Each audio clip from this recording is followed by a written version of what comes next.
Dans cette vidéo, on va voir comment est-ce qu'on fait pour étudier les variations d'une fonction qui contient des exponentielles.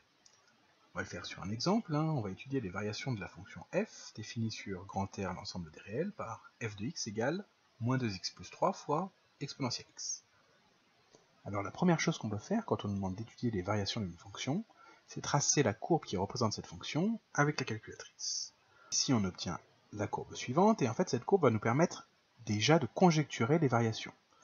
En effet, on voit qu'au début, la courbe a l'air de monter, donc on peut conjecturer que la fonction est croissante, et ensuite la courbe a l'air de descendre, donc on peut conjecturer que la fonction est décroissante.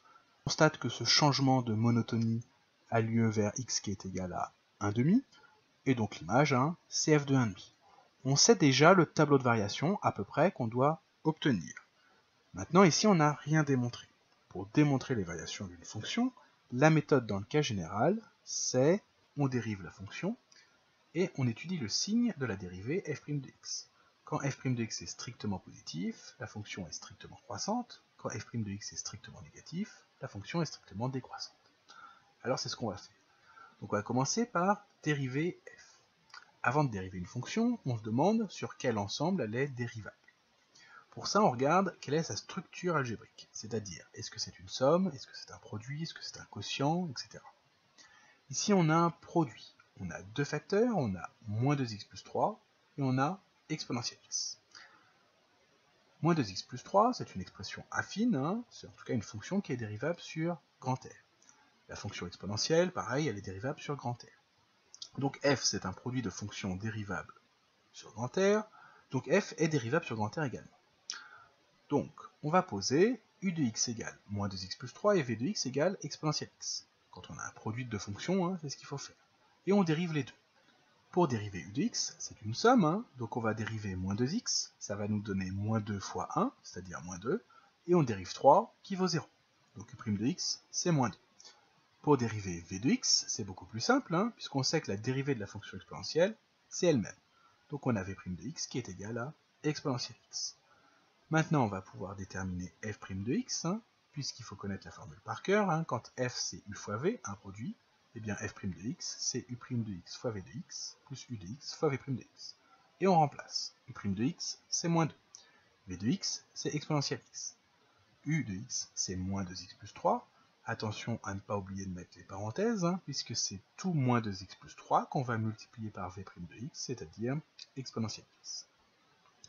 Le but, quand on dérive une fonction, quand on a la dérivée, c'est d'étudier son signe, comme on l'a dit tout à l'heure. Pour étudier son signe, il faut donc qu'on ait une expression factorisée, il faut qu'on ait un produit.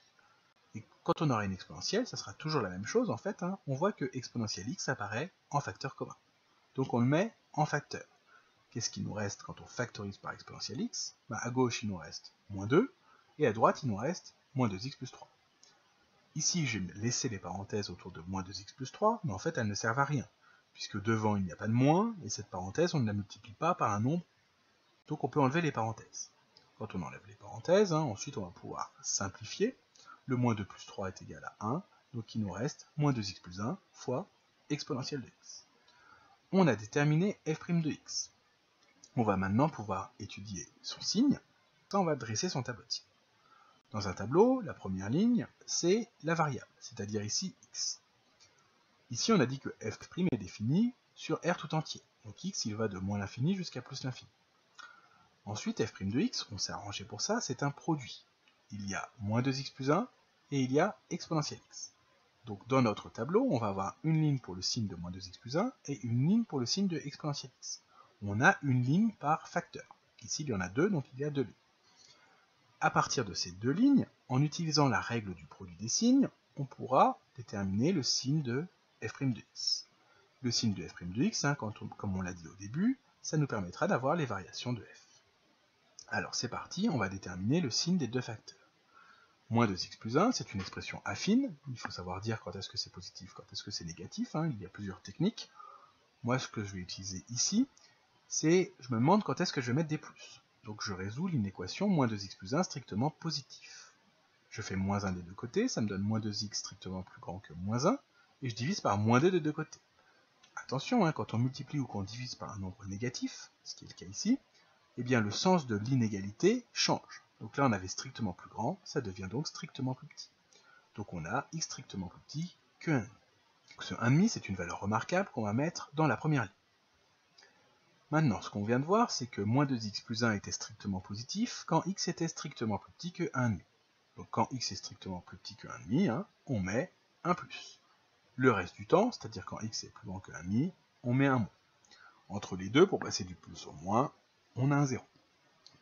Au passage, on peut retrouver, si on remplace x par 1,5 dans moins 2x plus 1, on retrouve bien ce 0. Pour exponentielle x, c'est beaucoup plus simple. En effet, une exponentielle est tout le temps strictement positive. Donc dans la ligne de l'exponentielle x, on ne va avoir que des plus. Il n'y aura ni moins ni 0. Maintenant, on va pouvoir déterminer la quatrième ligne du tableau. On va pour cela utiliser la règle du produit des signes. Plus fois plus, ça fait plus fois moins, ça fait moins, et moins fois moins, ça fait plus. Donc quand x est entre moins l'infini et 1,5, on va multiplier deux nombres qui sont positifs, plus fois plus. Donc le résultat est un nombre positif, on met un plus. Quand x est entre 1,5 et plus l'infini, on va multiplier un nombre négatif avec un nombre positif. Moins fois plus, ça fait moins.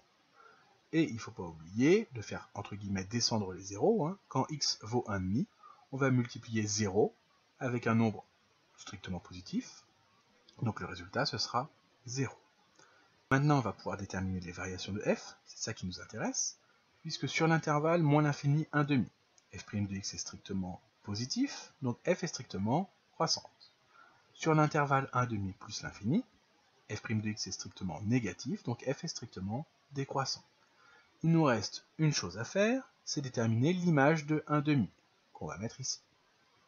Pour ça, on prend l'expression de f de x, et on remplace x partout par 1,5. Ça nous donne donc f de 1,5 est égal à moins 2 fois 1,5 plus 3 fois exponentielle de 1,5.